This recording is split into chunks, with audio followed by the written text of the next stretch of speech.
വീണ്ടും നിലപാട് ഘടിപ്പിച്ച് US president Donald Trump രംഗത്ത്. ഇറാൻ സമർപ്പിച്ച പുതിയ സമാധാന കരാർ നിർദ്ദേശങ്ങൾ അംഗീകരിക്കാനാവില്ല എന്നും അമേരിക്കൻ പ്രസിഡന്റ് ഡൊണാൾഡ് ട്രംപ് വ്യക്തമാക്കി. കരാറിന്റെ കരട് രൂപത്തിന് മറുപടിയായി തന്നെ ഇറാൻ അയച്ച കത്ത് അനുചിതവും അസ്വീകാര്യവുമാണ് എന്നതാണ് ട്രംപിന്റെ കടുത്ത ഭാഷയിലെ വിമർശനം ഉന്നയിച്ചിരിക്കുന്നത്. ഇറാന്റെ മറുപടിയിൽ ഒട്ടും തൃപ്തനല്ല, ഇത് പൂർണ്ണമായും അംഗീകരിക്കാനാകാത്തതാണ് എന്നതാണ് ഇപ്പോൾ തുറന്നടിച്ചുകൊണ്ട് ട്രംപ് വ്യക്തമാക്കിയിരിക്കുന്നത്.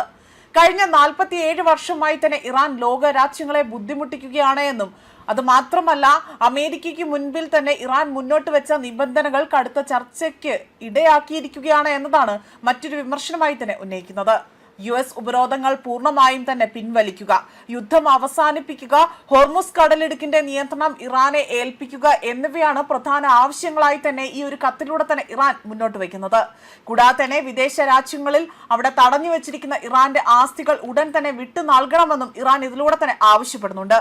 ഇരു രാജ്യങ്ങളും തമ്മിലുള്ള സംഘർഷാവസ്ഥ കൂടുതൽ രൂക്ഷമാകുമോ എന്ന ആശങ്കകൾക്ക് ഇടയിലാണ് ട്രംപിന്റെ ഈ പ്രതികരണം ഉണ്ടായിരിക്കുന്നത്. മധ്യപൂർവേഷ്യയിലെ രാഷ്ട്രീയ സാഹചര്യങ്ങൾ വീണ്ടും നിർണായക വഴിത്തിരിവിലേക്ക് നീങ്ങുന്നു എന്നതാണ് അന്താരാഷ്ട്ര വിലയിരുത്തലായി തന്നെ ഇവിടെ സൂചിപ്പിക്കുന്നത്. അതേസമയം ഇസ്രായേൽ പ്രധാനമന്ത്രി ബെഞ്ചമിൻ നെതന്യാഹുവുമായി ട്രംപ് ഫോണിൽ സംസാരിക്കുകയും ഇറാന്റെ നിലപാടിനെ കുറിച്ച് ചർച്ച ചെയ്യുകയും ചെയ്തു എന്നതാണ് പുതിയ വാർത്തയായി തന്നെ പുറത്തുവരുന്നത്.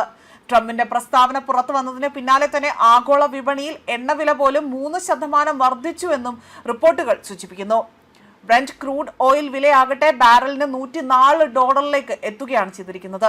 ഇതോടുകൂടി തന്നെ സമാധാന ചർച്ചകൾ വഴിമുട്ടുമെന്നതും സൈനിക നീക്കങ്ങൾ ഉണ്ടായേക്കും എന്നതുമാണ് ആശങ്ക കൂടുതൽ ശക്തമാക്കാൻ കാരണമായിരിക്കുന്നത്.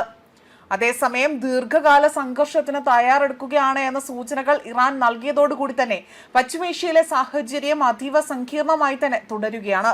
ശത്രുവിന് മുന്നിൽ ഒരിക്കലും തല കുനിക്കില്ല എന്ന് ഇറാൻ പ്രസിഡന്റ് മസൂദ് പെസൻഷ്കിനും വ്യക്തമാക്കിയിട്ടുണ്ട്. രാജ്യത്തിന്റെ താൽപര്യങ്ങൾ ശക്തിപൂർവ്വം സംരക്ഷിക്കുമെന്നും മാത്രമല്ല ഇറാന്റെ സായുധ സേനകൾ പൂർണ്ണമായും സജ്ജമാണ് എന്നും സൈനിക ഉദ്യോഗസ്ഥരും ഇവിടെ വ്യക്തമാക്കിയിട്ടുണ്ട്. സമാധാന ചർച്ചകളോടുള്ള ഇറാന്റെ പ്രതികരണം അമേരിക്കൻ പ്രസിഡന്റ് ഡൊണാൾഡ് ട്രംപ് തള്ളിയതോടെയാണ് ഈ സാഹചര്യം കൂടുതൽ സങ്കീർണമായത്. ഇരുപക്ഷവും നിലപാടുകൾ ഘടിപ്പിച്ചിരിക്കുന്നതിനാൽ തന്നെ നയതന്ത്ര നീക്കങ്ങൾ പരാജയപ്പെടുകയും സൈനിക വിന്യാസം വർദ്ധിക്കുകയും ചെയ്യുന്ന സാഹചര്യമാണ് നിലവിലുള്ളത്. ഇതൊരു വലിയ യുദ്ധത്തിനുള്ള സാധ്യതകളിലേക്കാണ് വിരൽ ചൂണ്ടുന്നത്. ഇസ്രയേലും സമാനമായ രീതിയിൽ വിട്ടുവീഴ്ചകൾക്ക് തയ്യാറാകില്ല എന്ന് വ്യക്തമാക്കി കഴിയുകയാണ് ഇവിടെ ചെയ്തിരിക്കുന്നത്.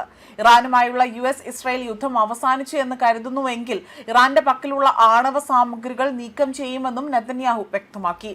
ഇറാന്റെ പക്കലുള്ള സമ്പുഷ്ടീകരിച്ച യുറേനിയ ശേഖരമാകട്ടെ പൂർണ്ണമായും പുറത്തേക്ക് എത്തിക്കണമെന്നതാണ് ഇവിടെ വ്യക്തമാക്കിയിരിക്കുന്നത്. മാത്രമല്ല ഞായറാഴ്ച ഒരു അമേരിക്കൻ ചാനലിന് നൽകിയ അഭിമുഖത്തിനിടയിലായിരുന്നു നെതന്യാഹു ആകട്ടെ ഇത്തരം ഒരു കാര്യം ഇവിടെ എടുത്തു സൂചിപ്പിക്കുകയും വ്യക്തമാക്കുകയും ചെയ്തിരിക്കുന്നത്. ന്യൂസ് ഡെസ്ക് കർമ്മ ന്യൂസ്.